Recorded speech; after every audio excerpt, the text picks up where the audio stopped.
जब तक 100 घंटे पूरे नहीं हो जाएंगे। माउंट एवरेस्ट पे कोई चढ़ना शुरू करेगा और उससे पूछेगा कि कहां तक जाएगा, जब तक वो चढ़ नहीं जाएगा जहां तक उसको जाना है, और उसकी चोटी तक। तो वैसे ये कार्यक्रम कब तक चलने वाला है, जब तक 100 घंटे पूरे नहीं हो जाएंगे। और खुशी की बात ये है कि अभी जिस सत्र में आप लोग बैठे हुए हैं, ये इस 100 घंटे के कार्यक्रम का 48वां सत्र है, 48वां सेशन है, 48वां सत्र है। इस वाले सत्र में मोदी जी के मन की बात के 100 एपिसोड में से 48वें एपिसोड की बात होने वाली है।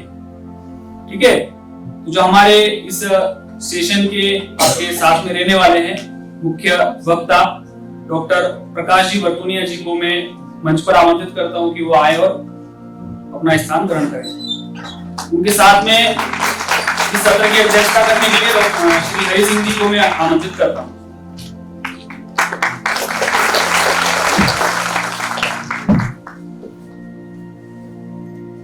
हमारी भारतीय संस्कृति में अतिथियों के स्वागत की परंपरा रही है और सनातन काल से रही है, आज भी है, हमेशा रहने वाली है, क्योंकि भारतीय संस्कृति भी हमेशा रहने वाली है। इसी कड़ी में इस सत्र की जो अध्यक्षता कर रहे हैं श्री हरि सिंह जी भाई साहब से मैं आग्रह करता हूं कि वे डॉक्टर प्रकाश जी भाई साहब का पुस्तक और एक पेश लगाकर स्वागत करें।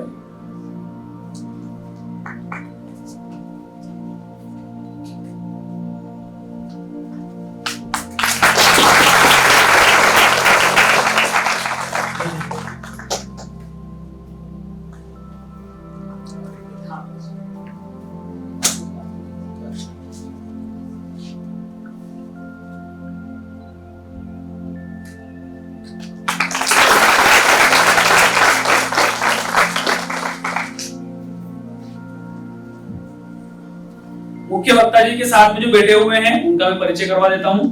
आप श्री हरि सिंह जी धनगर हैं, देवास के निवासी हैं और संगम में पहले प्रचारक रहे हैं, अभी देवास में निवास करते हैं, वही व्यवसाय है।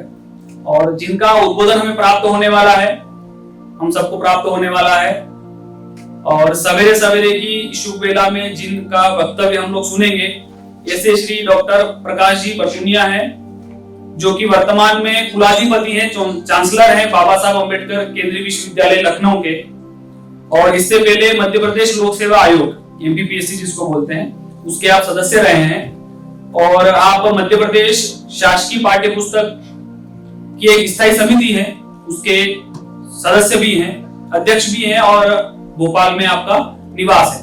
एक छोटी सी क्लिप, चूंकि जैसा मैंने बताया कि आपको किस सेशन में बैठे, अपन 48वें सेशन में बैठे हैं, तो उस एपिसोड की 48वें एपिसोड की छोटी सी क्लिप पहले हम देखेंगे, उसके बाद में हमारे जो मुख्य वक्ता हैं वो अपना विषय आपके सामने रखेंगे। रन फॉर यूनिटी के लिए देश का युवा एकता के लिए दौड़ने को तैयार हो गया है। अब तो मौसम भी बहुत सुहाना होता है, ये रन फॉर यूनिटी के लिए जोश को और बढ़ाने वाला है। मेरा आग्रह है कि आप सब बहुत बड़ी संख्या में एकता की इस दौड़ में, रन फॉर यूनिटी में अवश्य भाग लें। आजादी से लगभग 6.5 महीने पहले 27 जनवरी 1947 को विश्व की प्रसिद्ध इंटरनेशनल मैगजीन टाइम मैगजीन ने जो संस्करण प्रकाशित किया था, उसके कवर पेज पर सरदार पटेल का फोटो लगा था। अपनी लीड स्टोरी में उन्होंने भारत का एक नक्शा दिया था, और ये वैसा नक्शा नहीं था जैसा हम आज देखते हैं। ये ऐसे भारत का नक्शा था जो कई भागों में बटा हुआ था। तब 550 से ज्यादा देशी रियासतें थी। भारत को लेकर अंग्रेजों की रुचि खत्म हो चुकी थी, लेकिन वो इस देश को छिन्न भिन्न करके छोड़ना चाहते थे। टाइम मैगजीन ने लिखा था कि भारत पर विभाजन, हिंसा, खाद्यान्न संकट, महंगाई और सत्ता की राजनीति जैसे खतरे मंडरा रहे थे। आगे टाइम मैगजीन लिखता है कि इन सब के बीच देश को एकता के सूत्र में पिरोने और घावों को भरने की क्षमता यदि किसी में है तो वो है सरदार वल्लभ भाई पटेल। टाइम मैगजीन की स्टोरी लौह पुरुष के जीवन के दूसरे पहलुओं को भी उजागर करती है। कैसे उन्होंने 1920 के दशक में अहमदाबाद में आई बाढ़ को लेकर राहत कार्यों का प्रबंधन किया। कैसे उन्होंने बारडोली सत्याग्रह को दिशा दी। देश के लिए उनकी ईमानदारी और प्रतिबद्धता ऐसी थी कि किसान, मजदूर से लेकर उद्योगपति तक सब उन पर भरोसा करते थे। गांधी जी ने सरदार पटेल से कहा कि राज्यों की समस्याएं इतनी विकट है कि केवल आप ही इनका हल निकाल सकते हैं। और सरदार पटेल ने एक एक कर समाधान निकाला और देश को एकता के सूत्र में पिरोने के असंभव कार्य को पूरा कर दिखाया। उन्होंने सभी रियासतों का भारत में विलय कराया, चाहे जूनागढ़ हो या हैदराबाद, त्रावणकोर हो या फिर राजस्थान की रियासत। वे सरदार पटेल ही थे जिनकी सूझबूझ और रणनीतिक कौशल से आज हम एक हिंदुस्तान देख पा रहे हैं। एकता के बंधन में बंधे इस राष्ट्र को, हमारी भारत मां को देख करके हम स्वाभाविक रूप से सरदार वल्लभ भाई पटेल का पुण्य स्मरण करते हैं। इस 31 अक्टूबर को सरदार पटेल की जयंती तो और भी विशेष होगी। इस दिन सरदार पटेल को सच्ची श्रद्धांजलि देते हुए हम स्टैच्यू ऑफ यूनिटी राष्ट्र को समर्पित करेंगे। गुजरात में नर्मदा नदी के तट पर स्थापित इस प्रतिमा की ऊंचाई अमेरिका के स्टैच्यू ऑफ लिबर्टी से 2 गुनी है। ये विश्व की सबसे ऊंची गगनचुंबी प्रतिमा है। हर भारतीय इस बात पर अब गर्व कर पाएगा कि दुनिया की सबसे ऊंची प्रतिमा भारत की धरती पर है। वो सरदार पटेल जो जमीन से जुड़े थे, अब आसमान की भी शोभा बढ़ाएंगे। मुझे आशा है कि देश का हर नागरिक मां भारती की इस महान उपलब्धि को लेकर के विश्व के सामने गर्व के साथ सीना तान करके, सर ऊंचा करके इसका गौरवगान करेगा। और स्वाभाविक डॉक्टर प्रकाश जी अब अपना वक्तव्य आप सबको प्रदान करें।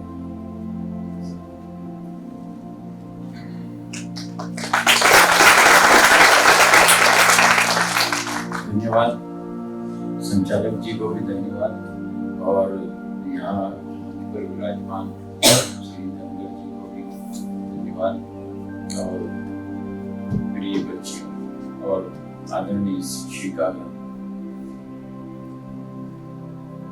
एक तो ये है कि सुबह का समय है और आपकी जो उम्र अवस्था है वो थोड़ी चंचल है और चुलबुली भी है गंभीरता थोड़ी सी अभी आ रही है। तो मैं ये निवेदन करूंगा कि आपस में थोड़ी चर्चा या बहुत जरूरी बात हो या कोई मस्करी या कुछ ऐसा लगे आपको, तो आप ये सत्र के बाद बाहर निकलते ना उस समय कर लेना। थोड़ा वक्ता का की एकाग्रता से थोड़ी प्रभावित हो जाती है, तो ये थोड़ा सा मेरा निवेदन है। मोबाइल तो सबके बंद होंगे ही।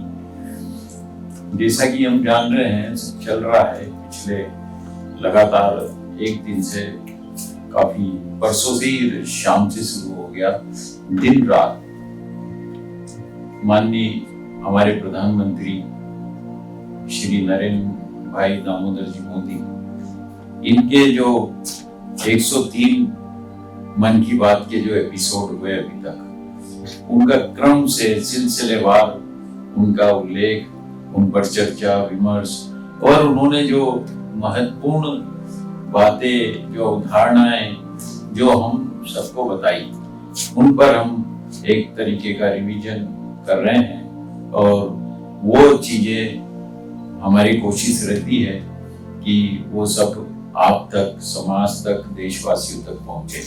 तो इसी उद्देश्य से ये यहाँ पर एक बहुत ही भव्य और एक अद्भुत अनूठा जो अपने आप में रिकॉर्ड बनाने जा रहा है, ऐसा आयोजन यहाँ हो रहा है। मैं आयोजकों को बधाई देता हूँ और आप सब इस बात के साक्षी हैं कि आप एक विश्व का रिकॉर्ड बनाने में स्वयं भागीदार हैं, स्वयं की सहभागिता है, ये बहुत बड़ी बात है।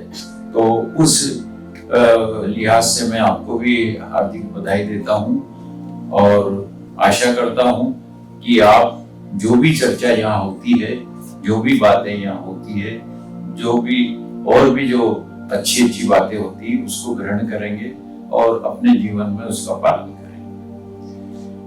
तो माननीय प्रधानमंत्री मोदी जी के बारे में तो काफी वक्ताओं ने कहा ही होगा कि एक ऐसे प्रधानमंत्री देश के जो इतने कर्मठ है, इतने सक्रिय है कि मुझे नहीं लगता है कि इसके पूर्व के जो प्रधानमंत्री थे वो इतने ज्यादा सक्रिय और देश में, देश के लोगों में, देश के हर वर्ग में, युवा में, श्रमिक में, वरिष्ठ सिटीजन में, हर वर्ग में उनसे मिलना, उनकी समस्याओं को समझना, उनके वातावरण को समझना, उनके बारे में सोचना, उनकी ऐसी चिंता करने वाले प्रधानमंत्री, ये एकदम अभूतपूर्व प्रधानमंत्री है। आप भी देखते होंगे, टीवी में भी देखते होंगे, इसके पहले के जो प्रधानमंत्री जी होते थे वो भी अपनी जगह सक्रिय होते थे, लेकिन मोदी जी की सक्रियता और ईश्वर की भी कृपा है कि उनका स्वास्थ्य भी बहुत अच्छा है और हम सब प्रार्थना करते ईश्वर से कि ऐसा व्यक्तित्व हमारे बीच में वर्षों तक काम करे, उनकी उम्र शतायु हो और पूर्ण स्वस्थ हो। तो ये एक बहुत बड़ी बात है। हमारा ये सौभाग्य है, हमारे देश का सौभाग्य, हम सबका सौभाग्य है कि हमको एक ऐसा सक्रिय, संवेदनशील, मेहनती और एक जमीन से जुड़ा हुआ हमें प्रधानमंत्री मिला जो हमारे देश का नेतृत्व कर रहा है। तो ये सब बातें हमने देखी है और हम ये भी देख रहे हैं कि करोड़ों लोगों तक उनकी बातें पहुंच रही है। अभी तक कोई ऐसे प्रधानमंत्री भी नहीं होंगे जो करोड़ों लोगों तक अपना जो विचार है वो पहुंचा रहे हैं, लोग उनको ग्रहण कर रहे हैं। हम देखते हैं आज 4 साल का बच्चा, 5 साल का बच्चा भी जो है टीवी देखता है तो मोदी जी को पहचानता है और जब भी मोदी जी आते हैं तो मोदी जी बोलते हैं, अपने पेरेंट्स को बताते हैं मोदी जी बोल रहे हैं, मोदी जी भाषण दे रहे हैं, मोदी इस तरीके के भी नारे लगाते हैं। न केवल देश में बल्कि हम देखते हैं कि विदेशों में भी जाते हैं तो उनकी लोकप्रियता और उनको चाहने वाले, उनको पसंद करने वाले लोग न जाने कहां से उस देश में दूर दूर से आके इकट्ठे होते हैं और वो जो बताते हैं, वो जो समझाते हैं उसको वो स्वीकार करते हैं। तो आज का जो ये 48वां एपिसोड है ये 30 सितंबर 2018 को ये मन की बात में आया था, आपको ध्यान में होगा। तो अभी उसकी हमने थोड़ी संक्षिप्त रूपरेखा भी देखी है। सर्वप्रथम मोदी जी ने हमारे जो देश की सेना है और जो सैनिक है उनका अभिवादन किया उसमें और उनके पराक्रम, उनकी बहादुरी, उनके बलिदान की उन्होंने, उनकी गौरवशाली जो उनका बलिदान है उसको याद किया और उनको उनका स्मरण किया। इसी समय उन्होंने जो हमारे देश में एक पराक्रम दिवस होता है, आप जानते हैं क्या पराक्रम दिवस कब है, कब होता है, क्यों होता है, मनाया जाता है? पराक्रम दिवस हमारे जो नेताजी सुभाष चंद्र बोस है उनकी जयंती के दिन मनाया जाता है और वो एक अभूतपूर्व पराक्रम का उन्होंने परिचय दिया था, इसलिए उस दिवस को स्मृति, चिरायु स्मृति रखने के लिए उसको पराक्रम दिवस के रूप में हम मनाते हैं। तो जो हमारी सेना है, जो हमारी सेना का त्याग है, जो हमारी सेना का बलिदान है, जो हमारी सुरक्षा के लिए, हमारे देश की सीमाओं की रक्षा के लिए रात दिन, ठंड, गर्मी, बरसात, ऐसे में ऐसे दुरूह मोर्चों पर, पहाड़ों पर, ऐसी जगह रात दिन तैनात रहते हैं, उनका स्मरण उन्होंने, मोदी जी ने अपने शुरुआत में उन्होंने किया और उनकी बहादुरी के अनेक जो कारनामे हैं, जो उन्होंने बलिदान देके किए, उनका भी जिक्र किया।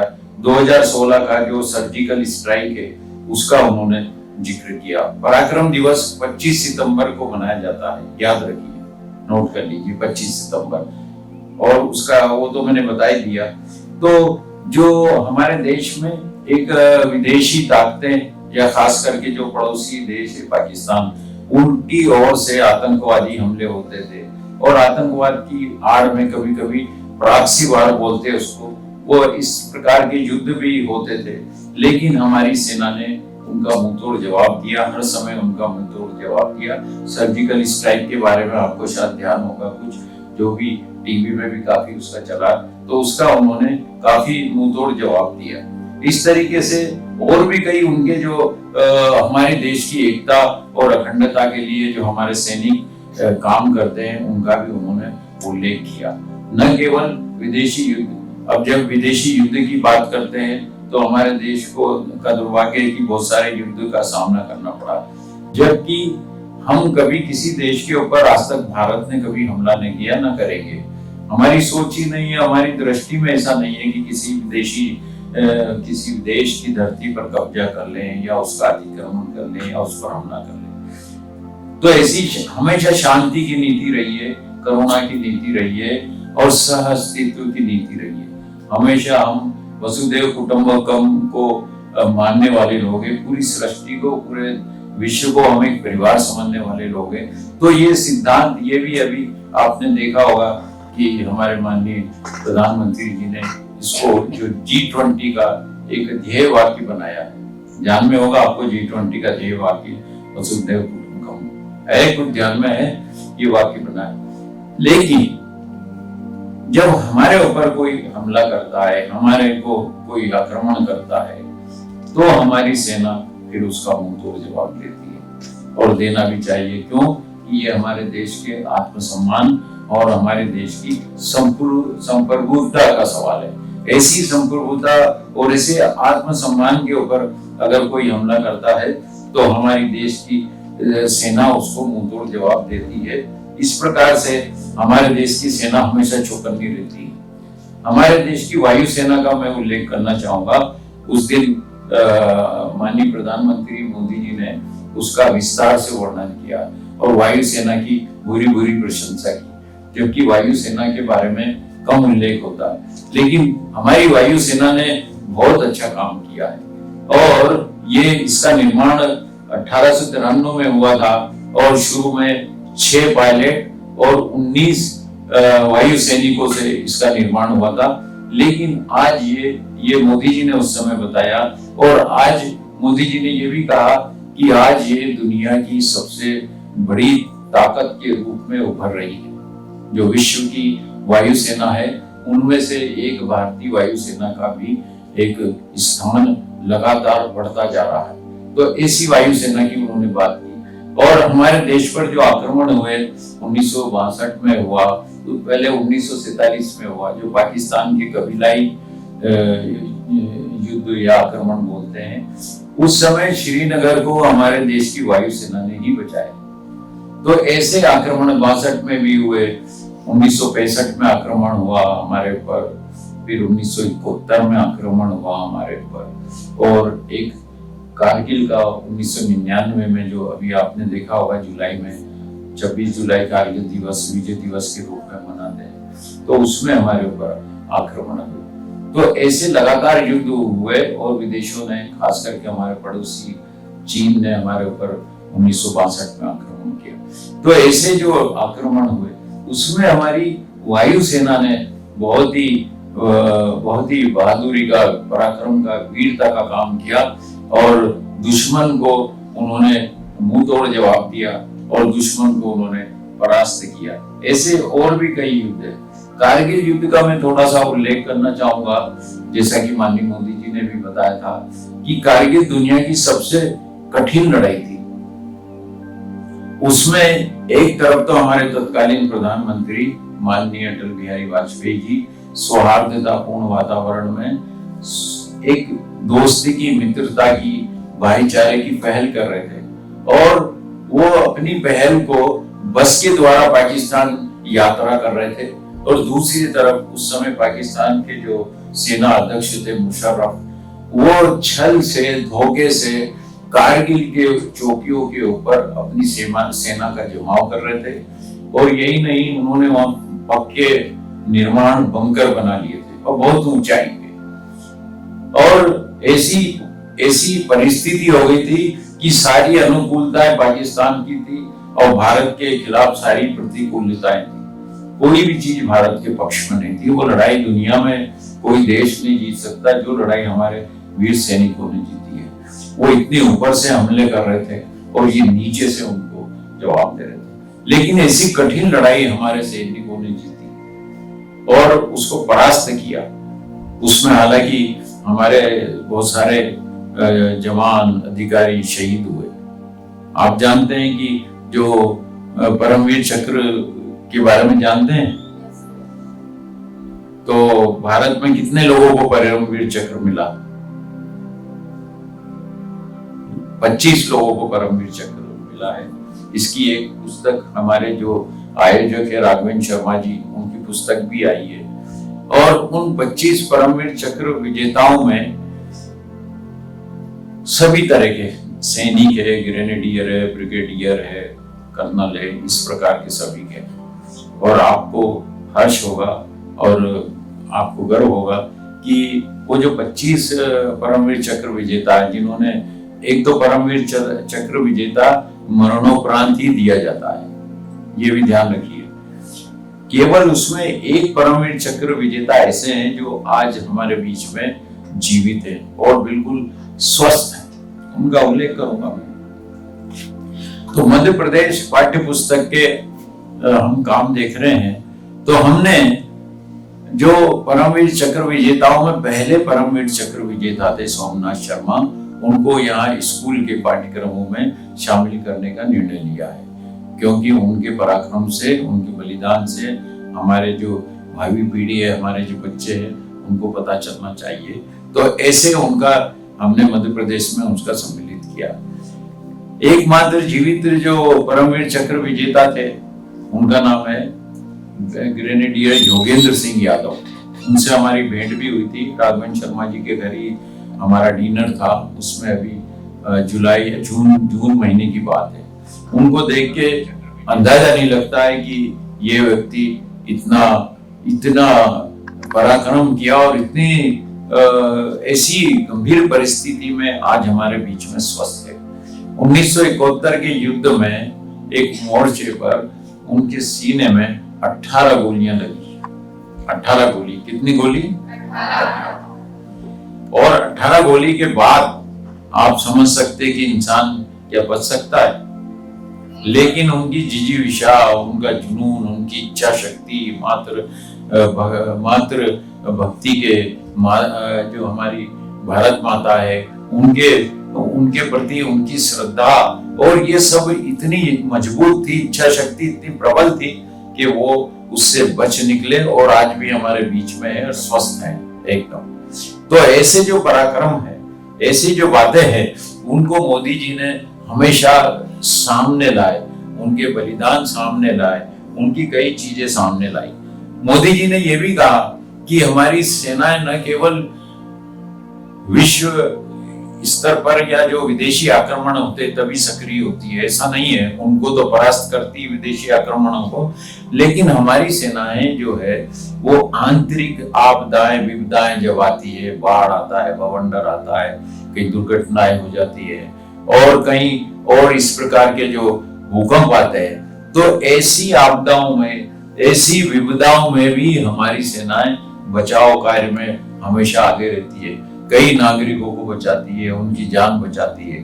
तो ऐसी परिस्थिति में भी, बाढ़ में हम देखते हैं, टीवी में हम देखते हैं, अभी ट्रेन दुर्घटना हो गई, कहीं बाढ़ आ गया, कहीं भूकंप आया, तो हमारी सेनाएं एकदम वहां तैनात होती है और जोखिम लेके, जानो प्राण की बाजी लगा के हमारे जो नागरिक है, जो उन विपदाओं में वो फंसे रहते हैं, उनको बचाने का काम करती है।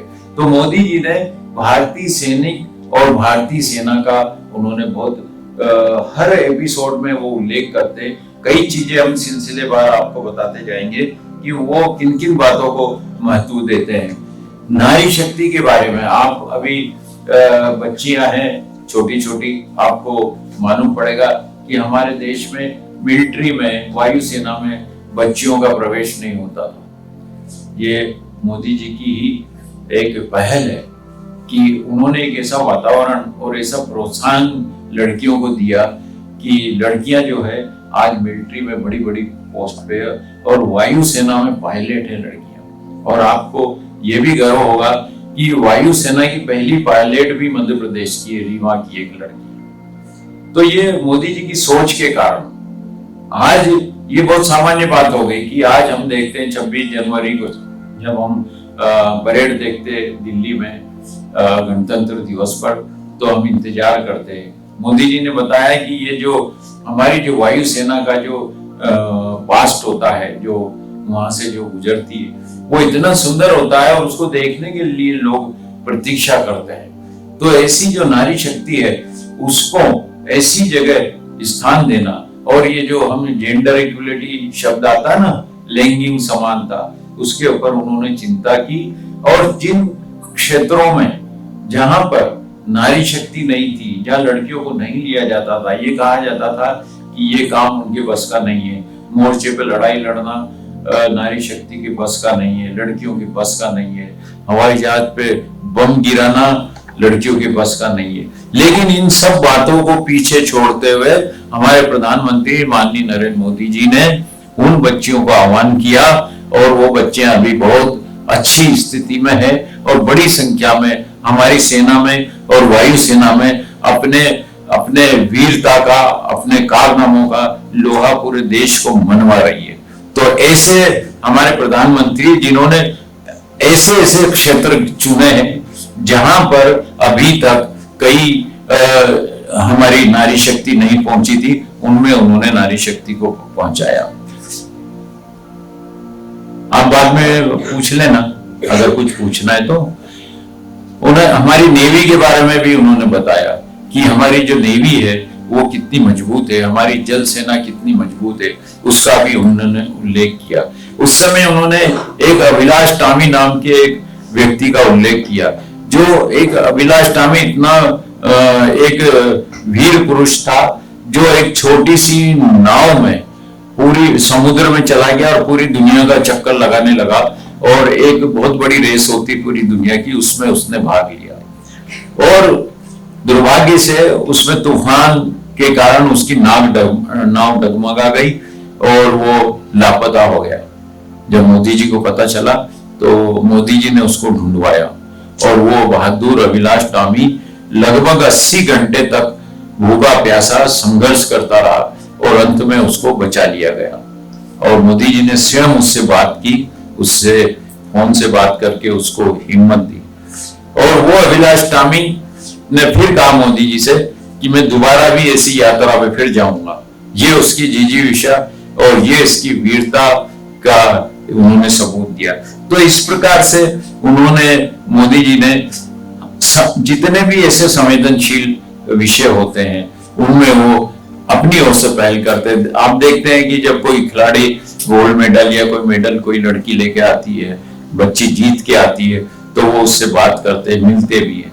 आप देखते हैं कि किसी भी क्षेत्र में कोई हमारे देश का युवक युवती या कोई भी व्यक्ति जब कोई अद्भुत या बहुत रिकॉर्ड का काम करता है तो मोदी जी हमेशा आगे रहते हैं, उसको प्रोत्साहन देने के लिए उससे चर्चा करते हैं और कोशिश करते हैं कि उनसे मिलते भी हैं। तो ये इतनी बड़ी बात है।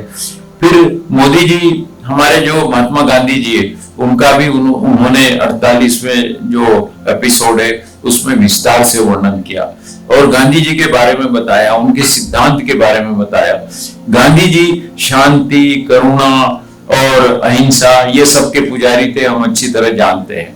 उनके एक चार्टर के बारे में बताया जो महात्मा गांधी ने 1941 से लिखा और 1945 तक उसको तैयार किया, जो गांधी जी के चार्टर के नाम से परिचित है। और हम जानते हैं कि गांधी जी का स्थान नेल्सन मंडेला और मार्टिन लूथर किंग और ऐसे दुनिया के जो महापुरुष हैं उनमें अग्रणी के रूप में हम मानते हैं। उन्होंने अपने जन आंदोलन से बिना हथियार शस्त्र के उन्होंने काफी कुछ देश को आजाद करने में उन्होंने भूमिका निभाई। अहिंसा के दम पे, सत्य के दम पे उन्होंने अपनी देश को आजाद कराने में अपनी भूमिका निभाई। और मोदी जी बताते हैं कि किस तरीके से लोग गांधी जी के आंदोलन में सक्रिय रूप से भाग लेते थे। उनके आह्वान पे उनका आह्वान जो है जन आंदोलन बन जाता था। जन जन में उनका विश्वास था और जनता उनसे जुड़ जाती थी। चाहे उनका वो खादी ग्रामोद्योग की बात हो, खादी पहनने की बात हो, चरखा चलाने की बात हो। तो जब मोदी जी ने ये आश्वासन खादी की बात की, खादी पहनने की बात की, खादी ग्रामोद्योग की बात की, तो आप ये देखेंगे कि उसका बहुत सकारात्मक संदेश पूरे देश में गया। और खादी भंडारों से ये जानकारी मिली कि खादी की विक्रय, जो खादी का विक्रय वो एकदम बढ़ गया। तो इसी गांधी जी के सिद्धांतों को इंप्लीमेंट करने के लिए, उनका क्रियान्वयन करने के लिए भी मोदी जी ने हमेशा कोशिश की। तो इस प्रकार से स्वतंत्रता के आंदोलन में भी जो महात्मा गांधी का योगदान था उसके बारे में उन्होंने विस्तार से बताया कि कैसे आम आदमी उनके आंदोलन में क्यों भाग लेता था। इसलिए भाग लेता था कि वो कहते थे कि कोई भी चीज हो, कोई भी स्वतंत्रता हो या कोई भी कार्य हो, उसमें समाज के अंतिम पंक्ति में खड़े अंतिम व्यक्ति के बारे में चिंता करना चाहिए, उसको सोचना, उसके बारे में सोचना चाहिए, उसका चेहरा हमेशा सामने रखना चाहिए। स्वतंत्रता के बाद भी उन्होंने यही कहा कि स्वतंत्रता मिल गई, इसका फायदा सबको मिले, गरीब को मिले, श्रमिक को मिले, सबको मिले। फिर उनके जो ये जो हमारे स्वदेशी जो उत्पादन है उनको खरीदने की भी मोदी जी ने आह्वान किया था। गांधी जी ने भी उसका उल्लेख किया था कि हमें अपने स्वदेशी निर्मित वस्त्र, स्वदेशी निर्मित सामग्री का उपयोग करना चाहिए।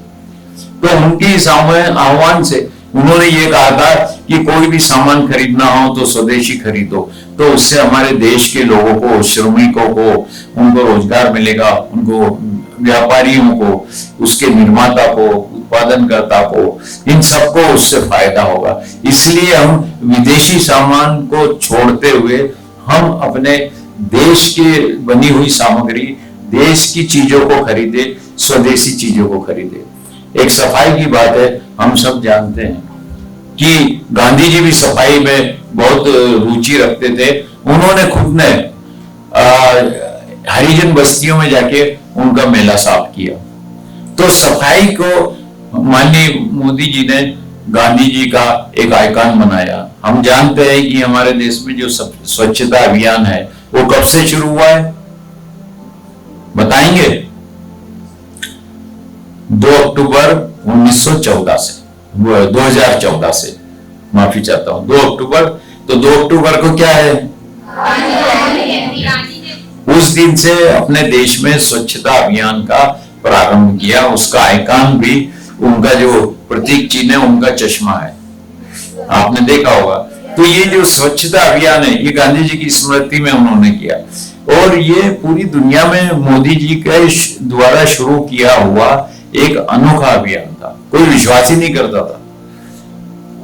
विश्व की तो बात छोड़ो, विदेश की तो बात छोड़ो, अपने देश के लोग भी विश्वास नहीं करते थे जब स्वच्छता अभियान शुरू हुआ था। क्यों नहीं करते थे? कई लोग कहते थे अरे गांव में तो पानी नहीं है, गांव में लाइट ही नहीं है, कैसे होगा स्वच्छता अभियान।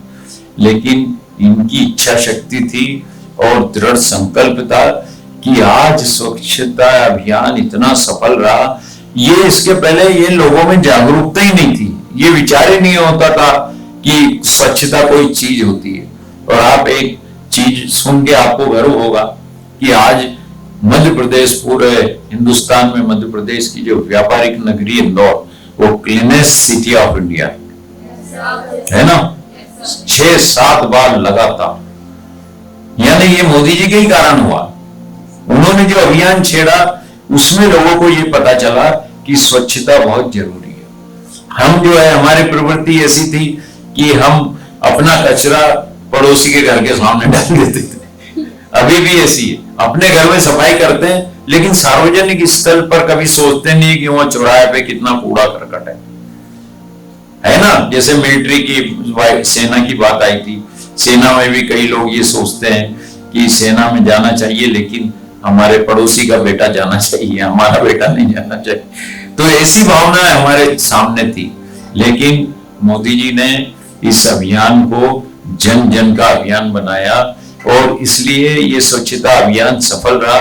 अभी पिछले 6-7 दिन पहले एक ऐसे व्यक्ति का निधन हुआ जिन्होंने पूरे देश में, बिंदेश्वरी पाठक, जिन्होंने पूरे देश में ये जो आपके सुलभ कॉम्प्लेक्स होते हैं ना, उनका निर्माण कराया। उनको मैं इसी मंच से श्रद्धांजलि देता हूँ। माननीय प्रधानमंत्री मोदी जी ने भी उनको श्रद्धांजलि दी। उन्होंने स्वच्छता अभियान में एक इंडिविजुअल कदम उन्होंने आगे बढ़ाया। तो ऐसे मोदी जी की प्रेरणा से ऐसे ऐसे काम शुरू हुए, और वो अभी सब हमारे जब शुरू हुए थे, जब उसके बारे में अनेक आशंकाएं, कुशंकाएं थी, होगा कि नहीं होगा, ये नारेबाजी होगी, ये होगा, लेकिन जब वो क्रियान्वयन हो गया, जब वो दिखाई देने लगा, तो मोदी जी की एक बात और है, वो कोई चीज उठाते हैं तो उसको संकल्प के साथ पूरा करते हैं। हम देखते हैं अभी पिछला 30 जुलाई का मन की बात सुनी, किसी ने सुनी? यहाँ किसी ने? उसमें उन्होंने राष्ट्रीय शिक्षा नीति 2020 का उल्लेख किया था। उसमें उन्होंने ये बताया था कि मातृभाषा में शिक्षा दी जाएगी। जो गांव के बच्चे हैं वो केवल भाषा के डर से, भाषा की एक जो संकोच है उसके कारण से उनके अवसर समाप्त हो जाते हैं। वो बहुत होशियार है, विषय बहुत अच्छा समझते हैं, लेकिन अंग्रेजी माध्यम से बोलना, अंग्रेजी माध्यम से चर्चा करना, बताना, उसमें उनको एक हिचकिचाहट हो जाती है और वो चुप रहते हैं।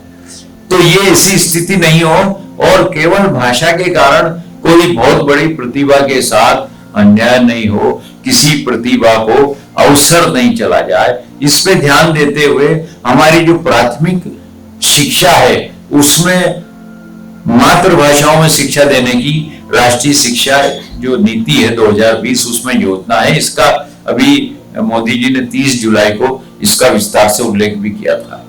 आप सहमत है ना इससे? Yes sir. तो प्राइमरी जो शिक्षा है वो बच्चों के घर की भाषा में देने का प्रयास किया जाएगा। उससे जो खास करके बच्चों का ड्रॉप रेट है, शाला छोड़ने की जो दर है वो कम होगी, और जो ग्रास इनरोलमेंट रेशो है, जो सकल नामांकन जो अनुपात है वो भी बढ़ेगा। तो ये भाषा के कारण, क्योंकि प्राइमरी में अगर घर की भाषा में या मातृभाषाओं में शिक्षा की व्यवस्था होगी तो ये दोनों चीजें समाप्त होगी। ऐसी शिक्षा नीति में मोदी जी ने उसको लेके आए और उसका उल्लेख भी पिछले उन्होंने मन की बात में किया था। तो इस प्रकार से जो स्वच्छता अभियान की बात हो रही थी, स्वच्छता अभियान केवल उन्होंने नारा ही नहीं दिया, उन्होंने खुद ने भी श्रमदान दिया। जो हमारे एनएसएस, एनसीसी और कारपोरेट जगत, इसका उन्होंने उसमें 48वें एपिसोड में उल्लेख भी किया। और जो युवा है उनके साथ उन्होंने श्रमदान में भाग लिया, खुद ने भाग लिया, तो उससे लोगों को इतना प्रोत्साहन मिलता है। और लोग जो है जब ये देखते हैं कि हमारे माननीय प्रधानमंत्री रोड पे चल रहे हैं और कचरा देख रहे हैं, तो कचरे को वो रुक के कचरा उठा के और उसका निपटान में डाल रहे हैं, उसका निपटा रहे हैं उसको। तो जब ये चीजें जब देश के सामने आती है, ऐसे उदाहरण आते हैं, तो हम भी आज हमें इतनी जागरूकता हो गई है कि हम कचरा फेंकने के बारे में उसके पहले हम सोचते हैं कि ये कहाँ फेंक रहा हूं, सोचते हैं कि नहीं? पहले ये जागरूकता नहीं थी, लेकिन जब से ये स्वच्छता अभियान आया, आप इंदौर में जाएंगे तो इंदौर में ऑटो रिक्शा वाले के पास एक डस्टबिन होती है, वो बोलता है कि साहब इसमें डालिए, आप बाहर रोड पे मत फेंकिए। इतना ध्यान रखता, ज्यादा इमरजेंसी है तो जेब में रख लीजिए, जब आप कहीं जाए घर या कहीं ऐसा डस्टबिन में इसको डालिए। तो इतनी जागरूकता ये जो मोदी जी के अभियान के कारण आई है और पूरे देश में फैल रही है। खाली इंदौर की बात नहीं, इंदौर की बात इसलिए कि मध्य प्रदेश का, लेकिन अन्य शहर भी इसमें पूरी तरीके से भाग ले रहे हैं और एक स्वच्छ सकारात्मक प्रतियोगिता का वातावरण बनता जा रहा है। अभी 3 दिन पहले की न्यूज है कि इंदौर न केवल साफ सफाई में प्रथम है देश में, बल्कि जो शुद्ध वायु है, पढ़ी क्या न्यूज? किसी ने पढ़ते कि नहीं पेपर? आगे जाके आपको कॉम्पिटिटिव परीक्षा में बैठना है, लोक सेवा आयोग, संघ लोक सेवा आयोग, इंजीनियर, डॉक्टर, सीए, वकील सब बनना है ना, तो अध्ययन करना चाहिए, न्यूज़पेपर जरूर पढ़ना चाहिए। न्यूज़पेपर में बहुत सी ऐसी नवीन जानकारियां होती है। तो अभी 3 दिन पहले की खबर है कि इंदौर देश में सफाई में तो प्रथम है, लेकिन शुद्ध वायु में भी इंदौर देश में, इंदौर की जो हवा है, वायु है, वो इंदौर में शुद्धता में भी प्रथम है। तो ये सब चीजें जो है, इसकी जो सोच है, इसका जो विचार है, वो हमारे प्रधानमंत्री जी ने फैलाया। मन की बात के माध्यम से उन्होंने जगह जगह जन जन तक अपनी बातें फैलाई, और इसलिए आज हम देख रहे हैं कि वो हमारे सामने एक मूर्त रूप लेती जा रही है। उनकी जो परिकल्पना है, शौचालय की बात है। शौचालय का जब कॉन्सेप्ट आया था, मोदी जी ने जब नारा दिया था शौचालय का, तो लोगों को वही बात आती थी, विश्वास नहीं होता था कि पानी नहीं है, लोग ध्यान नहीं देते हैं। लेकिन धीरे धीरे जब उन्होंने उसको आगे बढ़ाया, और हम देखते हैं कि पहले ये था कि हम कहीं गांव के पास से रोड से निकलते थे तो हमारी माता बहनें जो है हमें वहां पर शौचालय के लिए खड़ी हुई, बैठी हुई दिखती थी। और भी हम देखते थे, कभी आप बंबई जाओ तो जब लोकल ट्रेन से जाते थे तो पटरी के किनारे हम देखते थे कि बहुत सारे हमारे जो नागरिक है वो सार्वजनिक रूप से शौच करते हुए दिखाई देते थे। लेकिन जब से ये शौचालय का कॉन्सेप्ट आया, गांव गांव में, घर घर में शौचालय का निर्माण हुआ, तब से ये चीजें हमें अब देखने को नहीं मिलती। अब हम गांव में जाते हैं तो कोई हमारी माता बहनें घूंघट लेके इस प्रकार से बैठी हुई नहीं दिखती है। हम कहीं भी जाते हैं तो ये सार्वजनिक रूप से जो शौच करने की समस्या थी वो लगभग अब समाप्ति की ओर है। उस समय मोदी जी को एक फोन आया 48वें एपिसोड में। वो एक प्रज्ञा चक्षु जो होते ना, नेत्रहीन, जो हमारे नेत्रों से दिव्यांग होते हैं, वो एक राजस्थान के बहुत छोटे से गांव, बीकानेर के गांव से एक शैतान सिंह जी का उनको फोन आया। वो नेत्रहीन थे। उन्होंने मोदी जी को फोन करके बताया, आप देखते हैं कि मन की बात में कुछ लोगों से चर्चा भी होती है। उन्होंने ये बताया कि जब से ये शौचालय की बात आई है, हमारे आपके प्रोत्साहन से हमने अपने घर में भी शौचालय बनवाया है, उनके घर में भी शौचालय है, और उन्हें उस शौचालय से उनको बहुत सुविधा मिली है। ऐसा उन्होंने मोदी जी को धन्यवाद दिया। तो ये जो शौचालय का कॉन्सेप्ट है, ये लगता बहुत छोटा है, लेकिन ये इसने इतना अच्छा प्रभाव दिखाया कि आज गांव गांव में, घर घर में एक सिनेमा भी बना था अक्षय कुमार का शौचालय को लेके। उसमें भी ये बताया था कि नई जो दुल्हन है बेचारी, वो इतनी, उसको आदत नहीं थी सार्वजनिक रूप से, उसको कितनी कठिनाई होती थी। तो शौचालय से उसकी वो जो लज्जा है, कठिनाई है, वो सब कम हो गई। तो ऐसे जो छोटी छोटी चीजों पे माननीय प्रधानमंत्री मोदी जी ने उसको पकड़ा, उसको एक अभियान बनाया और वो उसको क्रियान्वयन भी किया। अभी जो राष्ट्रीय शिक्षा नीति है वो केवल घोषणा मात्र नहीं है, ये उनका एक ड्रीम प्रोजेक्ट जिसको बोलते हैं वो है, और उसके अनुपालन के लिए वो चिंता करते हैं। 2020 29 जुलाई को ये शुरू हुई थी। अभी जब 30 जुलाई को उनका जो एक एपिसोड था मन की बात का, उसमें उन्होंने, वो शायद 103वां होगा, उसमें उसका उल्लेख किया राष्ट्रीय शिक्षा नीति का।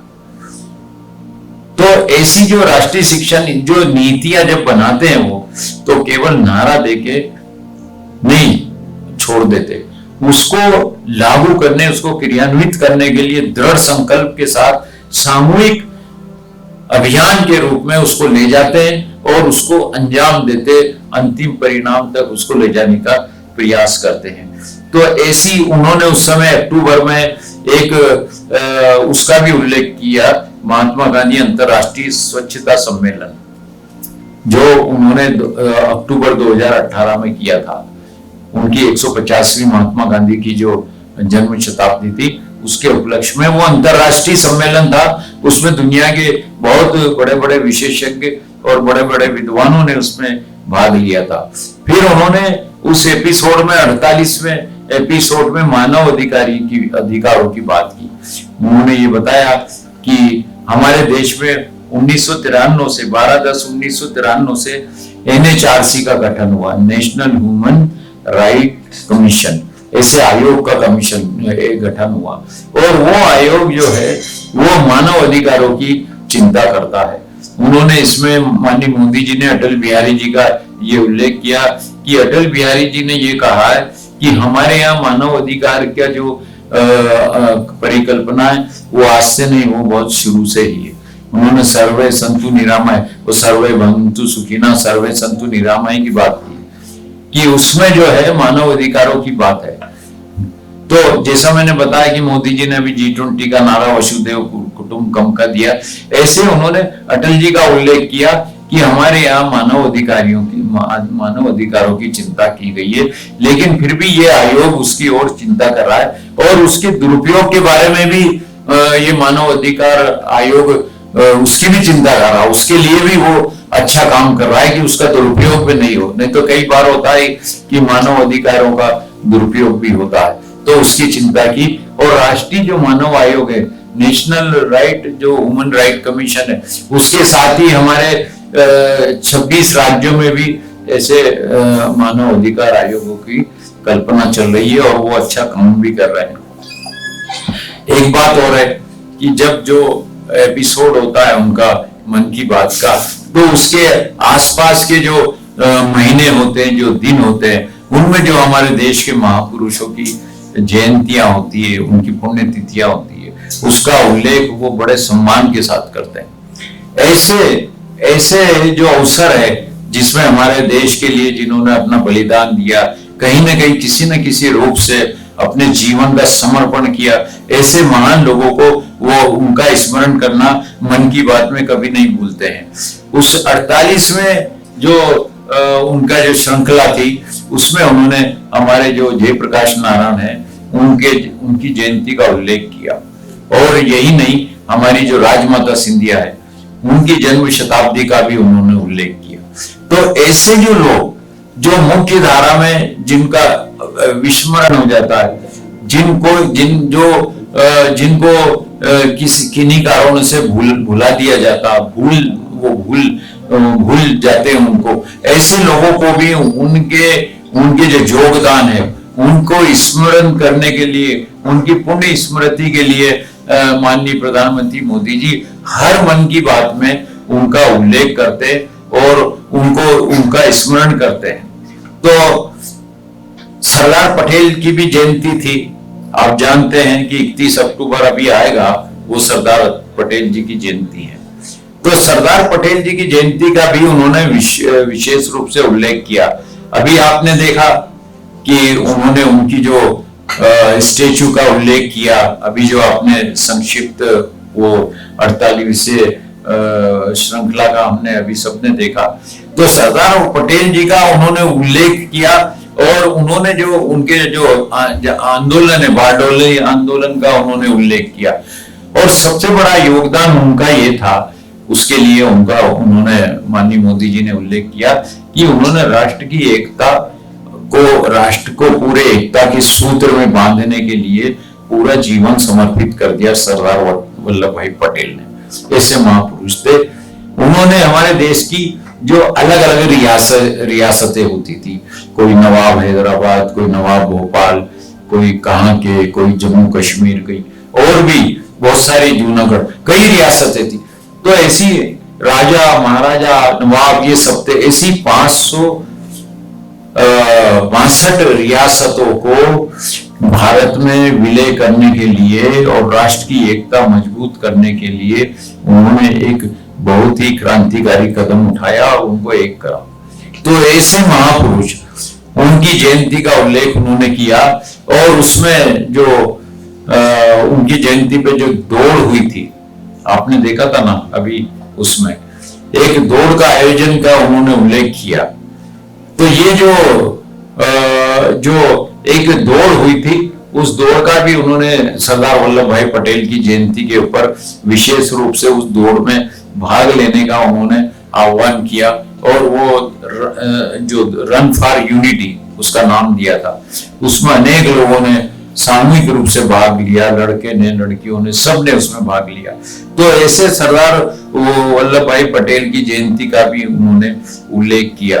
और राष्ट्र की एकता के लिए जिन जिन ने भी देश में जो अपना बलिदान दिया, जो योगदान दिया, जो कई कारणों से जिनको हम भूल जाते हैं, जो हम विस्मृत कर दिए जाते, ऐसे व्यक्तियों को भी माननीय प्रधानमंत्री जी अपने मन की बात में उनका स्मरण करते, ससम्मान उनकी पुण्यतिथि या उनकी जयंती, उस पर सबको बधाई देते हैं। तो ऐसे बहुत सारी चीजें पर उन्होंने बधाई दी।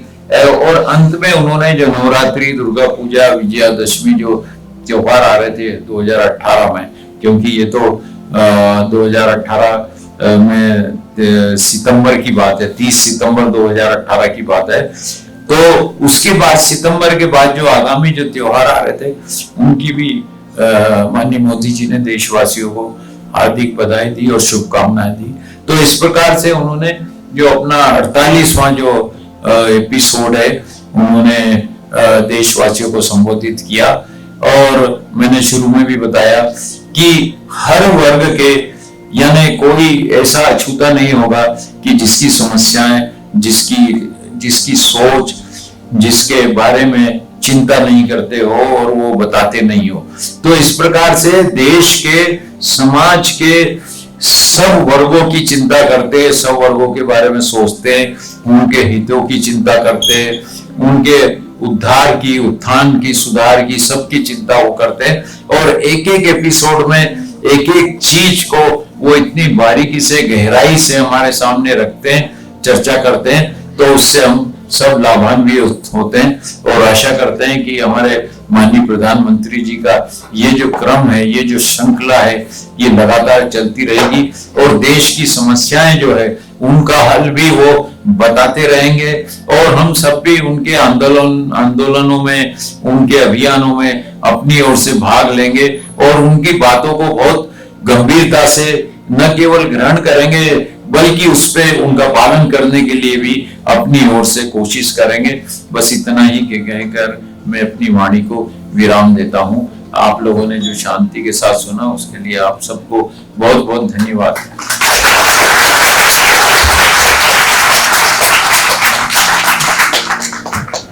धन्यवाद सर। कैसा लगा आप लोगों को? नींद तो नहीं आई? पक्का? किस किस को आ गई थी, ईमानदारी से बताओ। हाँ, सर सब देख रहे थे। नींद नहीं आई है इसका मतलब ये है कि हमने ध्यान से सुना है।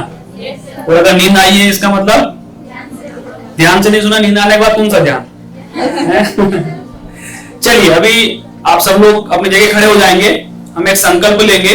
उसके बाद में फिर बाहर इस वाले गेट से और उस वाले गेट से निकलते हुए बाहर जो सीढ़ियां हैं वहां पर खड़े होंगे और हमारे जो वक्ता और मुख्य अतिथि, मुख्य अध्यक्षता कर रहे हैं, उनके साथ में एक फोटो आप लोगों का लेंगे। उसके बाद आप लोग जा सकेंगे। ठीक है, मैं संकल्प दोहराऊंगा, बोलूंगा, उसके बाद आपको उसको दोहराना है। अपना हाथ सीधा वाला सामने करेंगे, संकल्प जैसे लेते हैं। मैं संकल्प लेता हूं कि मैं योग के विश्वव्यापी कारण हेतु पूरी निष्ठा से प्रयासरत रहूंगा। भारत माता की, भारत माता की। धन्यवाद। बाहर इधर से निकल